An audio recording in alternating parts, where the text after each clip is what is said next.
28일 화요일, 나를 깨워주는 7분 플러스 아침을 여는 기도로 시작합니다.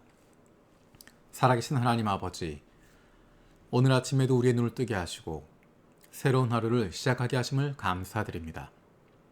우리의 생명이 하나님께서 맡겨주신 것임을, 그래서 우리의 시간과 건강이 쓰여지는 곳이 하나님께서 기뻐하시는 곳이 되게 하여 주시고 우리들에게도 기쁨이 되게 하여 주옵소서. 다른 조건들이 있기 때문이 아니라 내가 하나님의 사랑받는 자녀라는 것만으로도 감격하고 기쁨이 넘치는 하루가 되게 하여 주옵소서. 오이타 샬롬 기독교회와 김도용, 전후경 선교사를 기억하며 기도합니다. 성도들이 매일 말씀 묵상을 통해 주님의 은혜를 체험하게 하시고 함께 기도하는 공동체가 되게 하여 주옵소서. 지역의 새로운 영혼들이 연결될 수 있게 하여 주옵소서. 기타큐슈 샘물 기독교회와 조규범 아토카즈사 선교사를 기억하며 기도합니다. 매주 예배 가운데 하나님의 임재를 뜨겁게 경험할 수 있게 하여 주옵소서. 요한복음 15장 11절 말씀이 성도들의 삶에서 이루어지게 하여 주시고 신앙을 함께 나눌 수 있는 소그룹이 만들어지고 주님의 가족으로 영적으로 하나가 되게 하여 주옵소서. 교회가 영혼 구원에 관심을 가지고 이웃의 예수님의 사랑을 실천하는 교회가 되게 하여 주옵소서. 우리 교회 쿠보타 미호 간사를 위해서 기도합니다. 주일학교를 위해서 다음 세대로 신앙의 계승을 돕는 주일학교가 되게 하여 주옵소서. 기뻐하는 자들과 함께 기뻐하고 우는 자들과 함께 울 수 있게 하여 주옵소서. 마음을 다해 설교를 준비하고 말씀으로 성도들의 신앙 성장을 도울 수 있게 하여 주옵소서. 우리 교회 좋은 안수 집사들을 주심을 감사드립니다. 교회가 힘들고 어려울 때에도 묵묵히 그 자리를 지키고 주님께서 세우신 교회를 섬겨왔습니다. 교회의 머리이신 예수님께 순종하고 맡겨주신 사역에 충실하게 섬기고 있는 안수 집사들의 수고와 마음을 주님께서 아시오니 그 가정과 삶 속에 복 주시옵소서. 이번 6월 26일과 7월 3일에 임시 공동의회를 통해서 세워질 안수 집사들을 위해서도 기도합니다. 주님께서 맡겨주신 사역들을 마음과 뜻과 열심을 다해 섬기고 하나님의 사람들을 사랑하고 섬기는 일꾼들을 세워주시옵소서. 안수 집사 후보로 세워진 형제 자매들에게 은혜를 주시고 말씀과 기도로 하나님 앞에서 준비되게 하여 주옵소서. 장로로 피택된 원대지인 정상화 강희진 집사를 하나님 말씀에 귀를 기울이고 순종할 줄 아는 하나님의 자녀로 가정과 세상 속에서도 좋은 그리스도인으로 마음과 뜻과 정성을 다해 하나님을 사랑하고 이웃을 내 몸과 같이 사랑하고 섬기는 좋은 이웃이 되게 하여 주옵소서. 예수님의 마음으로 교우들을 돌아보며 하나님께서 기뻐하시는 좋은 교회를 세워갈 수 있는 장로가 되게 하여 주옵소서. 그동안 수고하며 묵묵히 그 자리에서 섬기고 수고해온 안수 집사들과 장로로 피택된 이들과 새롭게 세워질 안수 집사들이 함께 마음을 모으고 하나님께서 기뻐하시는 교회를 든든히 세워나갈 수 있게 하여 주옵소서. 우리 교회 선교 사역을 위해서 기도합니다. 하나님께서 우리를 보내신 이 땅을 기억하고 잃어버린 영혼에 대한 안타까움을 다시 품게 하여 주옵소서. 교회를 통해서 우리가 예수님을 만나게 되었던 것, 우리의 인생이 달라졌던 것, 우리가 살아났던 것 다시 기억하게 하시고 우리에게도 보내주신 수많은 영혼들이 있음을 다시 깨닫게 하셔서 이들을 볼 수 있는 눈이 띄어지게 하여 주옵소서. 특별히 우리처럼 이주민으로 이 땅에 온 많은 이들에 대해서 불쌍히 여기는 마음을 품게 하시고 돕고 품어주고 섬길 수 있는 교회가 되게 하여 주옵소서. 영혼 구원에 힘쓰는 우리 교회가 되게 하시고 일본과 아시아, 세계 곳곳에서 이루어지는 영혼 구원을 위해서 힘써 기도하고 후원하는 교회가 되게 하여 주옵소서. 리빙워터 교회를 개척하고 동경에 있는 중국 영혼들을 위해서 수고하고 애쓰는 여둥 목사와 함께하여 주셔서 주님께서 기뻐하시는 영혼 구원의 기쁨이 날마다 넘치게 하여 주옵소서. 아오모리에서 개척을 준비하고 있는 토쿠의 전도사 부부와 함께하여 주셔서 만나는 이웃들에게 좋은 그리스도의 모습을, 좋은 이웃의 모습, 좋은 친구의 삶을 살아갈 수 있게 하여 주옵소서. 사랑하는 부모님과 가족의 구원을 위해서 기도하는 기도에 응답하여 주옵소서. 마음껏 찾아가지 못했고 자유롭게 만날 수 없지만 사랑하는 가족들을 위한 기도는 멈추어지지 않게 하여 주옵소서. 좋은 이웃, 좋은 친구들을 보내주시고 너무 늦지 않게 예수님을 만날 수 있는 은혜를 주시옵소서. 육신의 연약함을 가지고 있는 지체들을 위해서 기도드립니다. 그 회복을 위한 기도를 들어주시고 응답하여 주옵소서. 함께 기도하는 가족들을 위로하여 주시고 이러한 육신의 연약함으로 인하여 가족이 하나가 되고 하나님께로 가까이 나아갈 수 있는 기회가 되게 하여 주옵소서. 믿음을 잃어버리지 않게 하시고 확신을 가지고 감사함으로 간구하게 하여 주시옵소서. 못된 암세포들 예수 그리스도 이름으로 사라지게 하여 주시고 치료의 광선으로 저들의 아픈 부위를 비추어 주시길 원합니다. 예수 그리스도의 치료의 손길로 안수하여 주시고 새로운 세포들이 소생하게 하여 주시옵소서. 특별히 우리 세준이를 위해서 기도합니다. 2차 항암의 결과로 암세포가 줄어들게 하시고 이제 그 암세포들을 수술을 통해서 다 드러낼 수 있도록, 그래서 그 마음과 몸이 회복되어질 수 있도록 주여 은혜를 더하여 주시옵소서.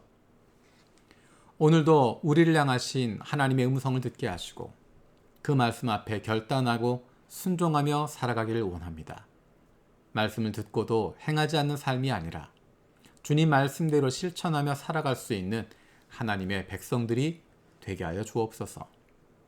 감사드리고 예수님의 이름으로 기도드립니다. 아멘. 오늘 함께 읽을 리바이블 21, 22 말씀은 누가복음 9장에서 12장까지의 내용입니다. 이 시간엔 그 가운데 누가복음 10장 36절, 37절 말씀을 읽겠습니다. 너는 이 세 사람 가운데서 누가 강도 만난 사람에게 이웃이 되어 주었다고 생각하느냐? 그가 대답하였다. 자비를 베푼 사람입니다. 예수께서 그에게 말씀하셨다. 가서 너도 이와 같이 하여라. 아멘. 지금 읽었던 본문의 말씀은 우리가 잘 알고 있는 누가복음 10장에 나와 있는 어느 강도 만난 사람의 이야기를 해주고 있습니다. 어느 율법교사가 예수님에게 물어봅니다. 선생님, 내가 무엇을 하여야 영생을 얻겠습니까? 예수님께서 그에게 이야기하십니다. 율법에 무엇이라고 기록되어 있느냐? 네 마음을 다하고 목숨을 다하고 힘을 다하고 뜻을 다하여 주 너의 하나님을 사랑하여라 하였습니다. 그리고 네 이웃을 네 몸과 같이 사랑하여라 하였습니다. 예수님이 그에게 말씀하십니다. 네 대답이 옳다. 그대로 행하여라. 그러면 살 것이다. 누가복음의 재밌는 표현이 29절에 보면 그 율법 교사는 자기를 옳게 보이고 싶어서 예수께 말하였다. 그러면 내 이웃이 누구입니까? 예수님께서 그에게 대답하신 것이 강도 만난 사람의 이야기입니다. 그리고 마지막에 예수님이 물어보십니다. 넌 이 세 사람 가운데 누가 강도 만난 사람에게 이웃이 되어 주었다고 생각하느냐? 그리고 말씀하십니다. 가서 너도 이와 같이 하라. 예수님은 이 율법 교사에게 두 가지를 이야기하십니다. 첫 번째는 가서 너도 이와 같이 하여라 라는 것입니다. 행하라는 것입니다. 머릿속으로 아는 지식으로 끝나는 것이 아니라 뒤에서 말로 하는 것으로 끝나는 것이 아니라 행하라는 것입니다. 가서 행해라. 시간을 사용하고 재물을 사용하고 마음을 써서 행하라는 것입니다. 누구나 생각은 하지만 결단하고 행동하는 사람은 많지 않습니다. 두 번째로 말씀하시는 것은 자비를 베푸는 사람이 되어라 라는 것입니다. 자비를 베푼다 라고 하는 것은 말로만 내 이웃을 사랑합니다 라고 하는 것이 아니라 행동으로 옮겨지게 되는 것입니다. 자비를 베푸는 사람이 되는 것이 왜 중요할까? 그것은 하나님께서 자비로우시기 때문에 우리도 자비로워야 된다 말씀하셨기 때문입니다. 누가복음 6장 36절에 이렇게 말씀하십니다. 너희의 아버지께서 자비로우신 것 같이 너희도 자비로운 사람이 되어라. 구약에서 말씀하시기를 너희의 하나님이 거룩하시니 너희도 거룩하라 말씀하신 것과 마찬가지입니다. 예수 믿는 사람들, 하나님의 자녀들을 나타내는 가장 큰 특징은 자비로움입니다. 성경이 이야기하는 거룩함, 그것은 자비로움과 연결되어져 있습니다. 종교적인 것, 제사를 드리는 것, 그런 것들이 하나님의 자녀를 특징 짓는 것이 아닙니다. 율법을 지키는 것이 하나님의 자녀의 특징이 아닙니다. 하나님의 자녀의 특징은 우리 아버지께서 자비로우신 것처럼 우리도 자비로운 사람이 되는 것입니다. 어떻게 하면 이런 자비로움이 생길 수 있을까? 자비로우신 하나님을 신뢰할 때 우리는 자비로울 수 있습니다. 다른 사람에 대해서 자비롭다라고 하는 것은 내가 가지고 있는 율법의 틀로 상대방을 비난하면서 나를 상대적으로 높이는 것이 아닙니다. 오히려 부족하고 연약한 모습을 발견할 때 그럴 수도 있지라고 여겨주고 그가 잘할 수 있도록 배려해주고 기다려주는 마음입니다. 율법의 틀을 가지고 내가 가지고 있는 주관적인 율법의 틀로 다른 사람을 정죄하고 비난하고 판단하는 것이 아니라 그로 말미암아 내가 그 사람보다 위에 서 있다라고 생각하는 것이 아니라 그 사람의 어려움을 이해해주고 그 사람의 편을 들어주고 그 사람의 입장에서 기다려줄 수 있는 것, 그것이 바로 자비로움입니다.